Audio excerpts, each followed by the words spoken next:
به نام خدا، عرض سلام و ادب خدمت همگی عزیزان.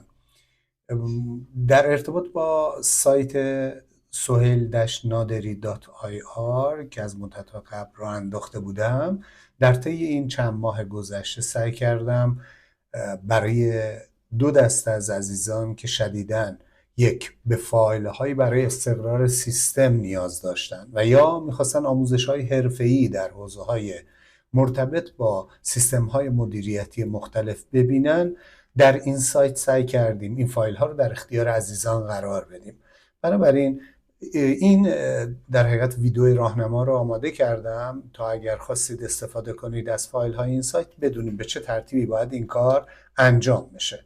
برای این کار کافیه به این قسمت اگه توجه کنید، خود سایت سهیل نادری در حقیقت تشریف ببرید و در اونجا با زدن آدرس sohail-naderi.ir وارد صفحه اصلی بشید. در این صفحه اتفاقاتی که میفته، موضوعاتی که برای شما عزیزان در نظر گرفته، دو بخش داره که این پایین میبینید. یک، در رابطه با فایل های کاربردی صحبت کردیم. تمام این 35 سال کاریه که در حقیقت روی سیستم های مختلف چه به عنوان مشاور، مدرس یا ممیز مشغول بودم، سعی کردم این فایل ها رو آماده کنم. الان بهتون نشون خواهم داد که چه فایل هایی هستن. و بخش دوم برای اون عزیزانی که میخوان این آموزش ها رو به صورت حرفه‌ای در حقیقت در نظر داشته باشن.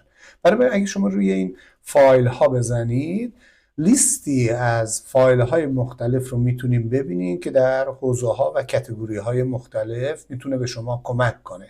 مثل مدیریت استراتژیک، اگه ببینید یک بسته بسیار عالی با یک عدد بسیار منطقی و خیلی کم، در حقیقت بیشتر برای کمک به عزیزان بوده. مثل مدیریت ارتباط با مشتری که شامل دو کاتگوری میشد، ایزو 10002 یا تو ماشین آخرین ویرایش هست، یعنی 2018 و همینطور 10004.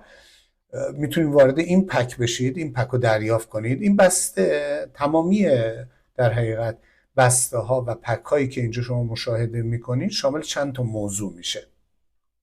یکی اینکه روش های اجرایی کامل گذاشته شده. یادتون باشه فایل ها به صورت ورد و اکسل هست تا شما راحت بتونید در شرکت مربوطه ازش استفاده کنید. در اینجا روش های اجرایی رو گذاشتیم، دستورالعمل ها رو گذاشتیم، فرم هایی که مورد نیازه گذاشتیم، یا در پکیج های مختلف دیگه مثل مدیریت استراتژی که بر اساس منطق آقای دیوید شکل گرفته.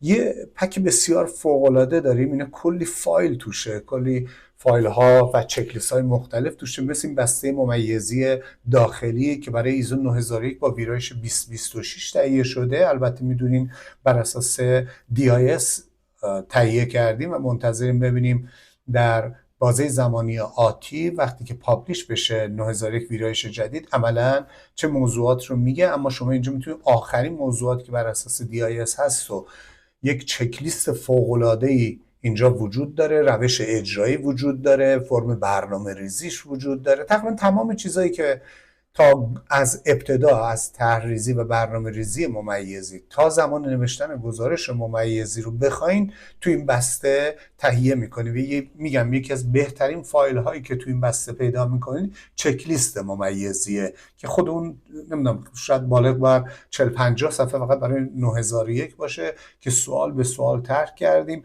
و گفتیم به چه ترتیب تیم ممیزی باید نسبت به بررسی این اسناد اقدام کنه. یکی از اون پکایی که بر اساس 9001 45000 و 14000 آخرین ویرایش ها تهیه شده و تعداد فایل های بیشماری توشه.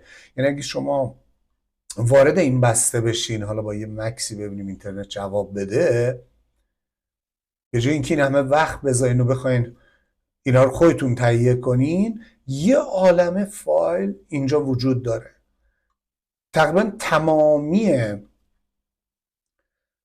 استانداردهای سگانه IMS و 9001 45000 و 14000 رو پوشش میده، شامل خود روش های اجرایی اطلاعات مدون. میدونی هر کدومو که میگیم توش فرما و چک لیست های مربوط هم هست دیگه، مثل مدیریت پروژه. حالا اینجا چون IMS مثل مدیریت پسمان، مدیریت تغییر، مدیریت دانش، مدیریت منابع مالی، مباحث مختلف مثل مشارکت و مشاوره، مثل واکنش در شرایط اضطراری. حالا این 14000 45000 تعداد فایلاشون زیاده، مخصوصا وقتی وارد این فایل مرتبط با کنترل عملیات میشین، یه عالم چک لیست و فرم وجود داره که به چه ترتیبی باید این کار رو انجام بدیم. اگه باز بخوام خدمتتون توضیح بدم، الان میبینید دیگه ما 7 محصول رو فعلا تهیه کردیم که کل پک و بسته ها شامل فایل های متعدد هستش. 4 تا رو خدمتتون گفتم. باز خود مدیریت تغییر به صورت جداگانه، خود سیستم مدیریت کیفیت بر اساس 9001 ویرایش 2023 شد به صورت جداگانه، و یه فایل بسیار بی‌نظیر که مطمئنم به درد همتون خواهد خورد، مباحثی که بر اساس منطق ایزو 31000 روی مدیریت ریسک و کوزو ERM شکل گرفته.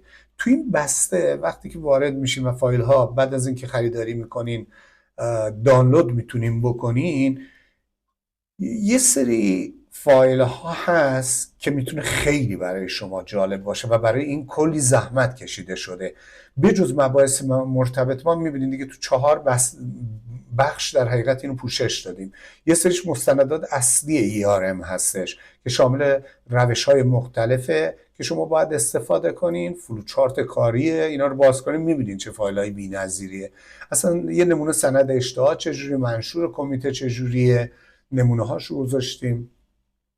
4 تا کارگروهی که تشکیل میشه، آیین‌نامه هاش به چه ترتیب، اصلا پروژه چجوری شکل میگیره تو این گانته کاملا میبینید تو قسمت برنامه‌ریزی و استقرار.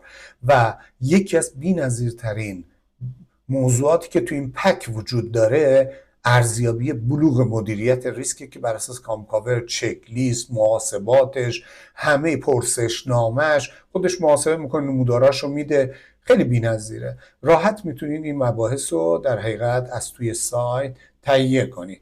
این 7 محصولیه که وجود داره. اگه من بخوام برگردم باز اینجا، یه بخشی هم اگر اون دکمه مربوط به دوره‌های آموزشی رو بزنید، داریم یواشش اونجا رو کامل میکنیم.